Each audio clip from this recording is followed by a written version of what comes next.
Jasność, kontrast, ekspozycja, punkt czerni, światła, cienie, a nawet balans bieli i rozdzielne tonowanie. Te wszystkie dopasowania możemy zastąpić jednym, które nazywa się krzywe. Dopasowanie krzywych polega na rysowaniu wykresów funkcji transformującej jasność zdjęcia. Brzmi to okropnie, ale zaraz wszystko będzie jasne. Jest to wykres taki, jak każdy z nas rysował w gimnazjum.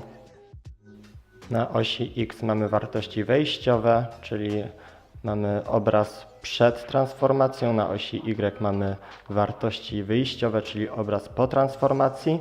Na obydwu osiach mamy jasność obrazu.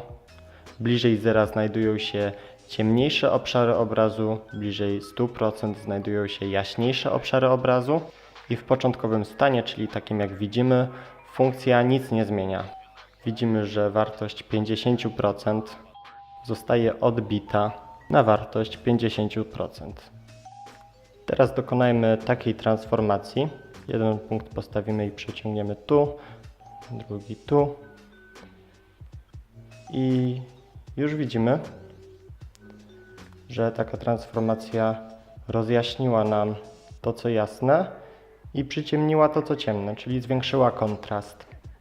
A oto jak to działa, to co na poziomie 75% jasności, czyli jasne obszary, odbiły się w tym miejscu i wylądowały na poziomie powiedzmy ponad 90%, czyli dość mocno się rozjaśniły.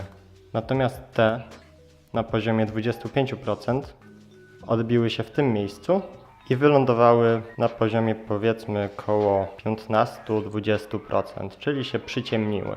Możliwości przy tym dopasowaniu są ogromne, bo punktów możemy dodać znacznie więcej i dla każdego punktu możemy precyzyjnie określić jego położenie.